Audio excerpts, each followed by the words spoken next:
19th of March 98. I cannot remember my father being called up. The earliest memory I have of my father is coming down from a place called Kosbeck, where we went for a walk. And I had wetted my knickers, and he dried them on the end of his stick. That is the earliest memory I have of my father. After that, there was no father, only one on the photograph.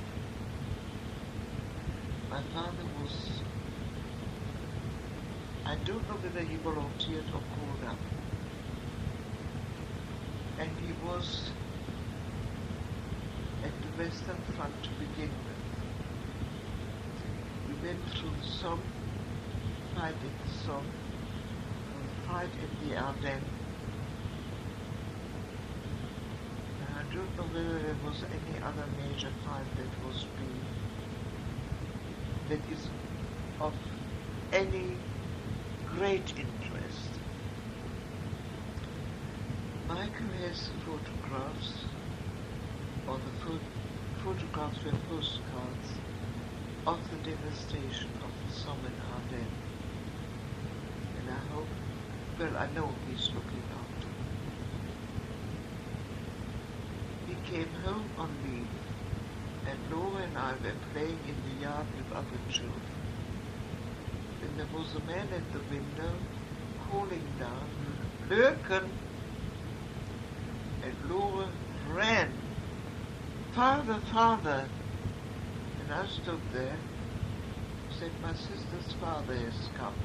I must go and see what that man looks like." How old were you then? 3, 4 at the most. And I went up, and I was all right with him until the day I didn't want to eat the potato soup. And he gave me a sound bashing, and I didn't like him after that. Not at all. And one day, my mother hadn't heard for a long time from him.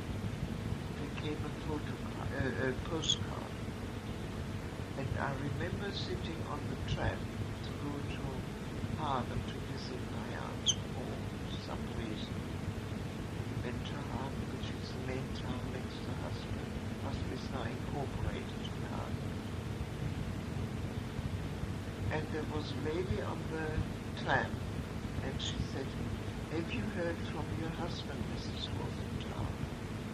And my mother said, "Yes, I've got a postcard. I haven't had time to read it yet."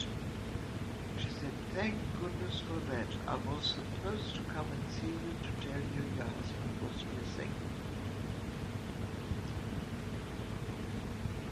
We went to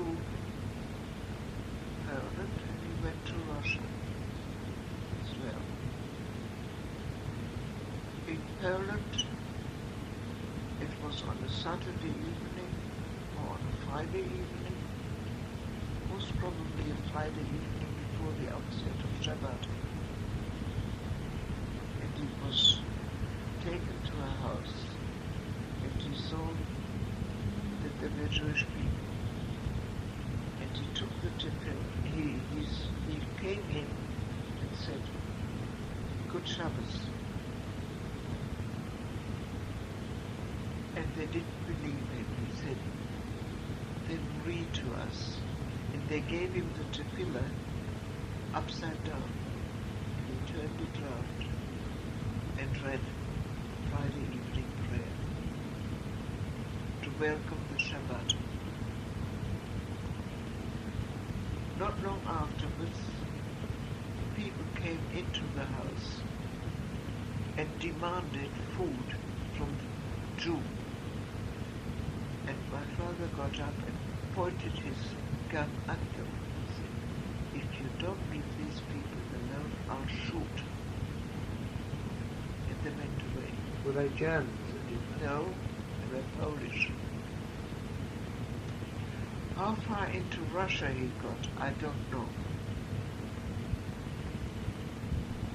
Where he got wounded, I don't know, but he had a head wound that was a millimeter before entering the small brain.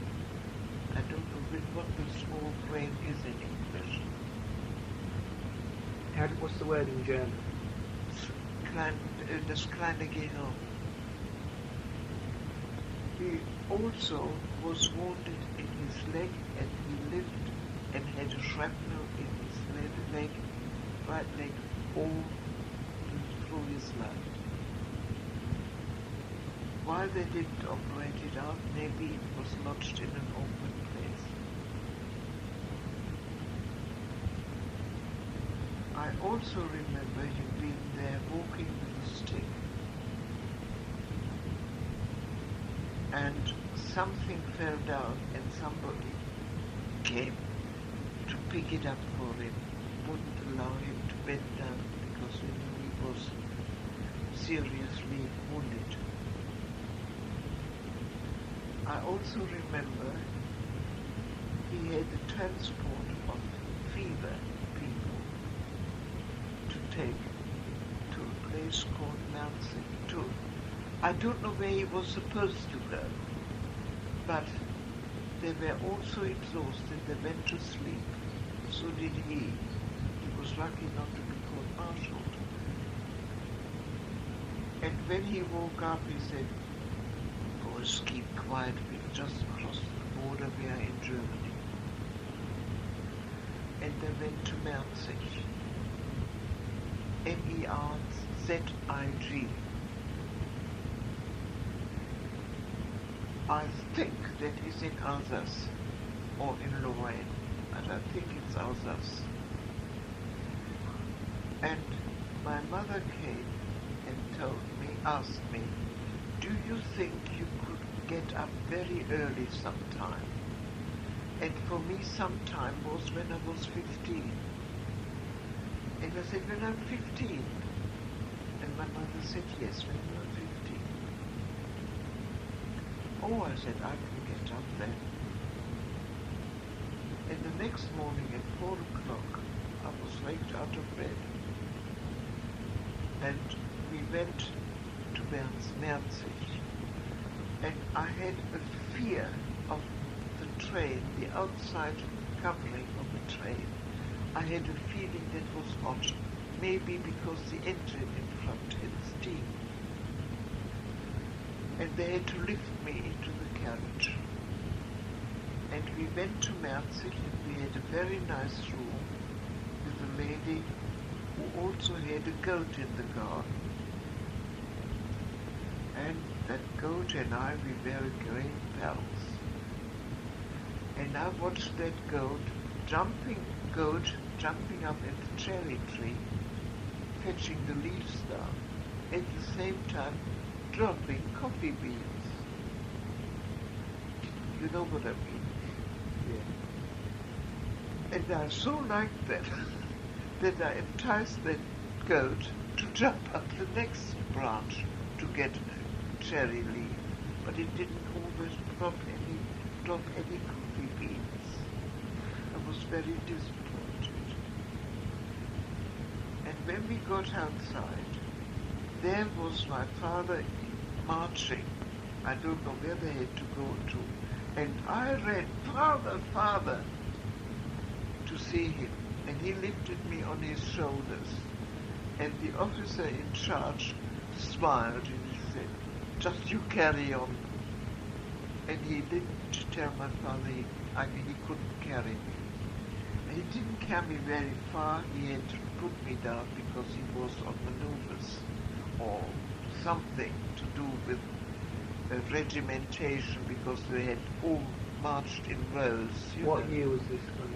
Oh gosh, now you're asking something. That must be 1912. I was born 1916. I was 4. And that Merzig gave me very useful. I used to tell whoppers of lies.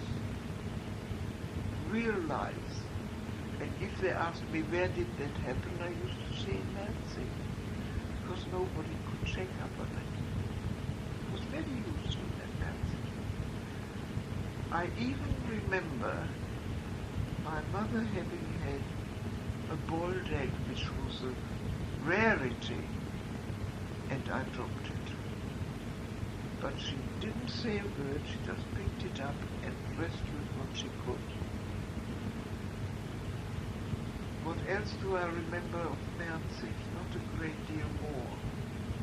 Only that I had to be up early in the morning, and I was surprised that I could look at the sun without having to blink, because the sun was just a red ball in the sky. Didn't great-granddad come back from the war disillusioned, like a changed man, and upset? It was a while. He came back 1918, sometime 1990. I can't remember when he came back. I know I was already in school. And he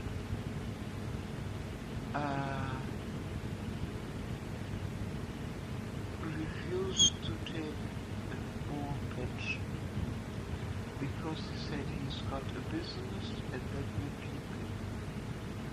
My uncle, his partner, accepted a pension. My father did not. How did he feel about the German defeat? It was a good while later, and I cannot recall how it happened and when it was. But I still see him saying, sort of putting his hand up to his head like this, and saying, "Mother," that was his name for my mother, "I believe I might have fought on the wrong side." Why did he say that, do you think? I don't know. Was that the Nazi time by then? Was that the Nazi time No, by then? that was long before the Nazi time. I don't know. But we had the Kaiser, that he was known as saber rattling. Also, a soothsayer predicted that Germany's last Kaiser would get on the horse from the wrong side. And Kaiser Wilhelm had one short arm, and he got on the horse from the wrong side. We had so many victories when Lore went to school. She always had time off from school because of victories. By the time I got to school, there were no more victories, the war was lost, and we didn't get any more time off, and I didn't think school was very kind to me. My father was extremely well liked. He was a voluntary fireman, and I remember his face when they said, "Mr. Rosenthal, you cannot climb the ladders anymore." And they fetched his fireman's uniform. He really was sorry. He wanted to carry on being a volunteer at the fire station. He also belonged to he was an honorary member or non-singing member of a choir in Haspel, and that choir won a very good prize by Astetford at one time. They couldn't get a first prize because there were a very small select crowd who were singing there, and the prizes used to go to big choirs, large choirs. When we had our 25th anniversary of the business, that choir came to sing outside our business. And my father said, "Come in," that in that pub and have a free beer. It was during this time of the recession, 1925, after the inflation, hyperinflation. And the, what would he be, chairman of the choir said, Mr. Rosenthal, a plate of pea soup would be better for them than a glass of beer. They haven't eaten for days, they have no money. There was no social security. They were unemployed. So my father gave them an evening with food. And I performed at the time. And that was very much appreciated by the people. I can't remember what it was I did. Either a dance or a skit, something.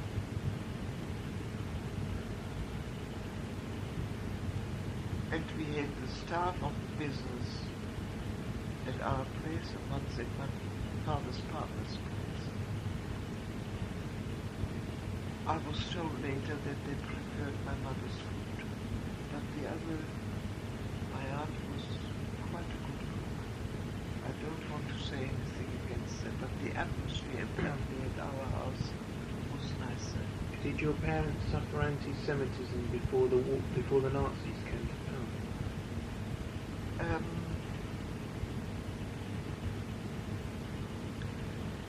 No.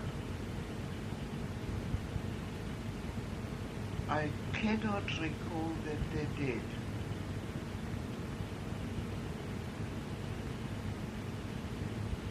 When the so-called Umschwung came, it was a bit of a shock for my father. He couldn't understand why he was suddenly shunned by everybody.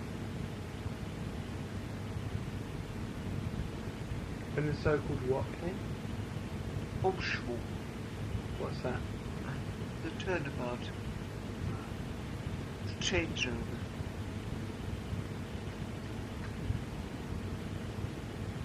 I cannot remember. He used to go to the Skittles Club. Kegel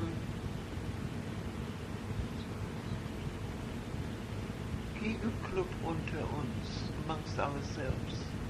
Skittle Club amongst ourselves, they called themselves. And that used to be great.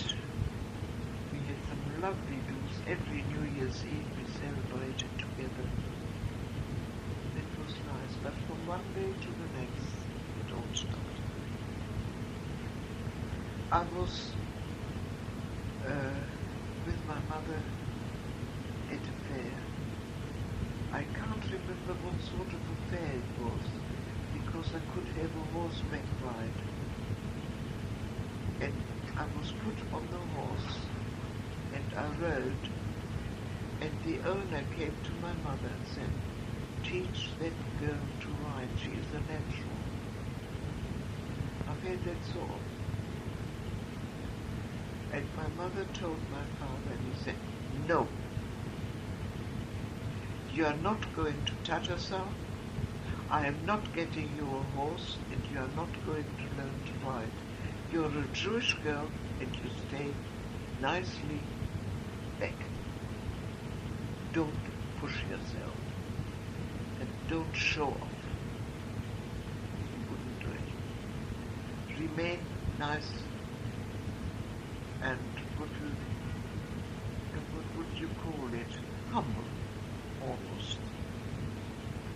On one occasion, I passed a remark about somebody, and my father said, "Don't you dare talk about anybody in a bad way, ever. We may depend for our livelihood on that man being one of our customers." So from a very early age, I learned to keep my mouth shut. I also learned how to talk to people. Took a long while. one occasion I was told I wasn't going to the scaffold. I should just go open-minded, open-eyed, with a friendly look on the face and ask, can I help you? That was one of the hardest things for me to do.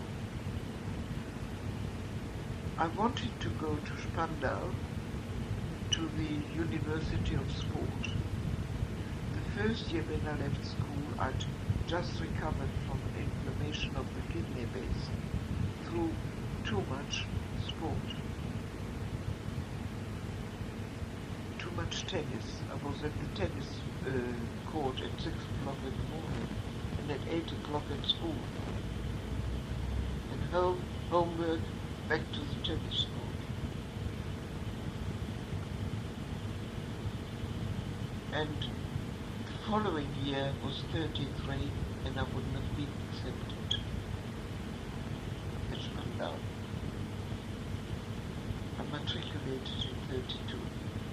And there was already the Nazi party, there was animosity in certain little ways, so that I learned very early on to keep back and not to push myself.